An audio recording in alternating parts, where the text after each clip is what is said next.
Hello there, how are you? I hope you're fine. I am fine myself.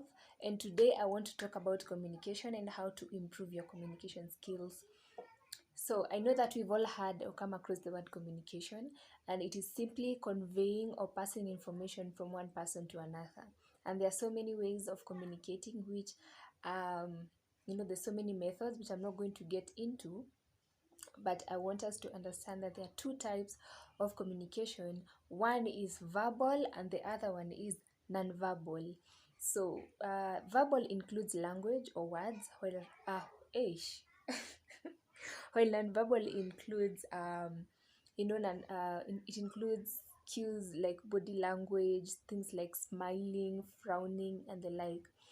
And so, communication usually happens between two people or more, but can also happen with you can just have a conversation with yourself. So, the first one is you have to be an active listener or just active listening. When it comes to active listening, it means that you listen without judgment, that you listen to the person to understand them, to understand where they are coming from, without waiting for them to finish so you can jump in and, try and react to whatever they're saying, but rather listening with an ear that is ready to understand that person.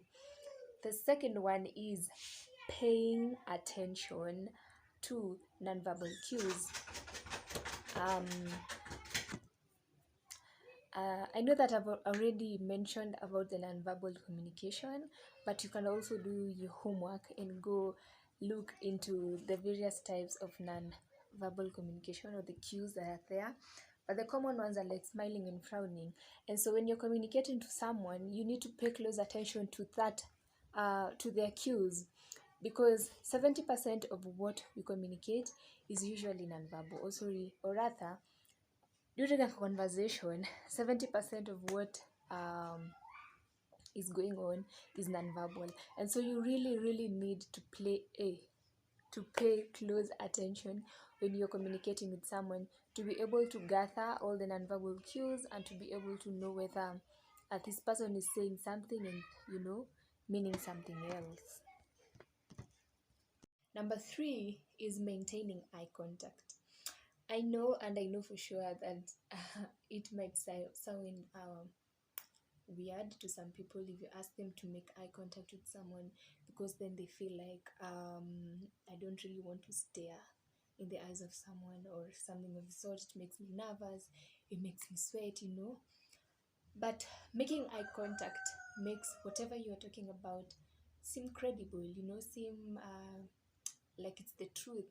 Because if you look away, or if you're not really making casual eye contact, I'm not talking about like entirely throughout the conversation, your eyes are just fixed to the person, no, that is going to be creepy and weird. But you have to occasionally make eye contact with the person that you're talking to, or the person that is talking to you, because eye contact makes you look serious about what you're talking about. Even if it's something funny, it's still going to seem like you really want to talk to that person. Because for me, I feel personally, when someone makes eye contact with me, then I feel like I'm really connecting with what that person is saying.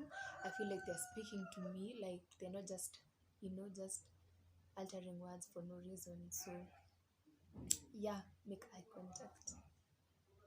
Number four is respect and appreciate your audience. So remember, your audience is the person that you are communicating to, you're passing information to. You have to respect them. You have to understand that this person comes from a very different worldview. This person views the world so differently from me. We might be raised in the same country or the same continent or the same home area, but you're not with them 100% 24 hours a day, 7 days a week, blah blah blah. You do not know how they view things. And so it is very important to respect them and appreciate them as a person first, before you even try to look at what they're saying, or it doesn't sit well with me, or it doesn't feel like this is how it should be done and all that. You first listen to them, because if you show someone that you respect them, then they are more probably likely going to listen to you when you are responding to whatever they're telling you, rather than just shouting at them, being so disrespectful and trying to seem like you know more or you know better than them. And I think this is a very, very important one when it comes to relationships, because most of the times you hear you hear people say that, oh, we broke up because she doesn't respect me, or we broke up because he feels like he knows everything, that like just because he's the man I cannot be the woman. I don't even know what I'm saying, but I'm trying to say that this is a very common um, skill that misses when it comes to romantic relationships.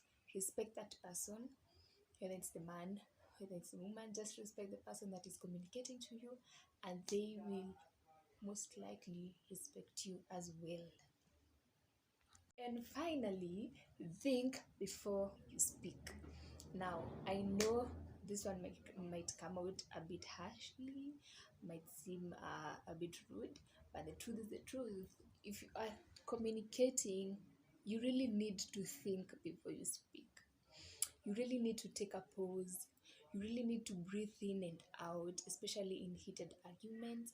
You really have to think before you speak, because when you think before you speak, first of all, you have the chance to say um, things that are constructive, compared to just lashing out words, compared to just reacting rather than responding. You have the chance to really uh, make sense in whatever you're saying, because if you do not think, I think you're going to be led by your emotions in that particular situation, or in that particular conversation or scenario that you're in. And when your emotions lead you, then most of the times when your emotions lead you, you end up saying things that you cannot take back. So very, very important, think before you speak. And also remember that as you communicate to yourself, be kind to yourself, love yourself, be very, very, very, how am I going to put it? Be very careful with what you say to yourself, because you communicate to yourself a lot of times than you think. You talk to yourself a lot, and it is very important to know that as you talk to yourself, there are things that are gonna become actual in how you say them or how you see yourself. So that was it. I hope this was very helpful. See you next time.